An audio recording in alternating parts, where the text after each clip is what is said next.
Hello friends, welcome to Lodha classes. दोस्तों, आज हम पढ़ेंगे क्लास 10th का मैथ्स और प्रश्नावली 8.1 का क्वेश्चन नंबर 4 है, उसको हल करेंगे। तो आइए पढ़ते हैं क्या दिया हुआ है। दिया है यदि 15 कोट ए बराबर 8 हो तो साइन ए और सेक ए का मान ज्ञात कीजिए। तो आइए हल करते हैं और यहाँ पर लिखते हैं हल। और जो दिया हुआ है उसको यहाँ पर हम लिख लेंगे। तो हमें दिया है 15 कोट ए बराबर 8।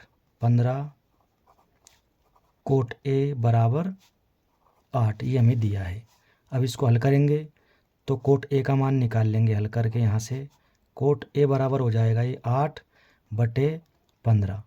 ठीक है, 15 यहाँ पर गुना में था तो इसलिए यहाँ पर ये बटे में आ जाएगा। तो ये आ गया कोट ए का मान। हम जानते हैं कोट थीटा बराबर होता है आधार बटे लंब। ठीक है, ये कोट थीटा का अनुपात होता है आधार बटे लंब। इस हिसाब से यहाँ पर ये स्पष्ट हो रहा है कि एक त्रिभुज होगा जिसकी आधार की लंबाई 8 इकाई होगी और लंब की लंबाई 15 इकाई होगी। यानी 8 और 15 जो है त्रिभुज की दो भुजाओं का अनुपात है कोण ए के लिए। ठीक है, तो यहाँ पर हम एक त्रिभुज बनाते हैं, उससे स्पष्ट समझ में आ जाएगा। तो यहाँ पर हमने इस प्रकार से एक त्रिभुज बना लिया है। अब इसका नामकरण कर देते हैं। तो इस कोण को नाम दे देंगे हम ए, इसको नाम दे देंगे बी और इसको सी नाम दे देंगे। ठीक है, अब यहाँ पर ये समकोण है तो इसके सामने की भुजा ये क्या कहलाएगी, इसका कर्ण कहलाएगी। ठीक है, और यहाँ पर कोण दे रखा है हमें ए, तो इस वाले कोण को लेना है। इसका मतलब इसके सामने की भुजा ये क्या होगी, इस त्रिभुज का लंब होगी, ये भुजा बी सी, तो ये इसका आधार होगी। ठीक है, अब यहाँ पर कोट ए बराबर दे रखा है 8/15 और हम जानते हैं कोट थीटा बराबर होता है आधार बटे लंब। तो यहाँ पर आधार का मान होगा 8 ये, ठीक, और लंब का मान होगा 15। तो ये भुजा बी सी की लंबाई है 15। अब हमें यहाँ पर साइन ए और सेक ए का मान निकालना है। इसके लिए हमें त्रिभुज की तीनों भुजाओं की लंबाई की ज़रूरत पड़ती है, लेकिन यहाँ पर दो भुजाओं की लंबाई तो दे रखी है। कर्ण ए सी का मान हम इस त्रिभुज में पाइथागोरस प्रमेय लगाकर निकाल लेंगे। तो यहाँ पर लिखेंगे अब हम त्रिभुज ए बी सी में पाइथागोरस प्रमेय से, त्रिभुज ए बी सी में पाइथागोरस प्रमेय से, और हम जानते हैं पाइथागोरस प्रमेय कहती है कर्ण का वर्ग बराबर लंब का वर्ग प्लस आधार का वर्ग। अब यहाँ पर कर्ण है हमारा ए सी, देखिए आप ए सी इस त्रिभुज का कर्ण है, तो यहाँ लिख देंगे हम ए सी और स्क्वायर लगा देंगे बराबर लंब है बी सी, तो यहाँ बी सी लिख देंगे और स्क्वायर कर देंगे प्लस आधार है ए बी, तो यहाँ पर हम ए बी लिख देंगे और उसका स्क्वायर कर देंगे।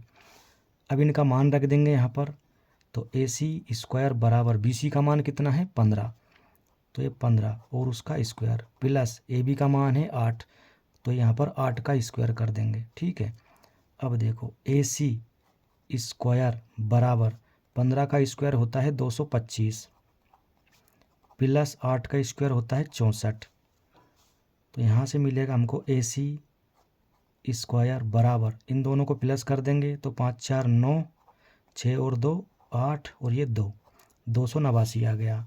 तो यहाँ से हमको मिलेगा ए सी बराबर √289। इधर यहाँ से स्क्वायर हटाएंगे तो इधर रूट लगा देंगे। ठीक है, 289 पर, तो यहाँ से ए सी बराबर मिल जाएगा 289 का वर्गमूल ले लेंगे तो 17 आ जाएगा। ठीक है, तो इस प्रकार यहाँ पर हमने जो कर्ण ए सी था उसकी लंबाई निकाल ली, ये आ गया 17। तो यहाँ लिख देंगे हम 17। अब देखिए हमें निकालना है साइन ए और सेक ए, तो यहाँ पर लिखेंगे हम साइन ए, ठीक है, बराबर, हम जानते हैं साइन थीटा बराबर होता है लंब बटे कर्ण। तो देखो लंब क्या है इस त्रिभुज का बी सी, तो ये बी सी लिख देंगे और कर्ण है ए सी, तो ए सी लिख देंगे। अब इनका मान रख देंगे, बी सी का मान 15 है, ये 15 बटे ए सी का मान 17 है, तो ये 17 लिख दिया। यहाँ से हमको मिल गया साइन ए बराबर 15 बटे में 17। अब निकालना है हमें सेक ए का मान, सेक ए। ठीक है, तो हम जानते हैं सेक थीटा बराबर होता है कर्ण बटे आधार।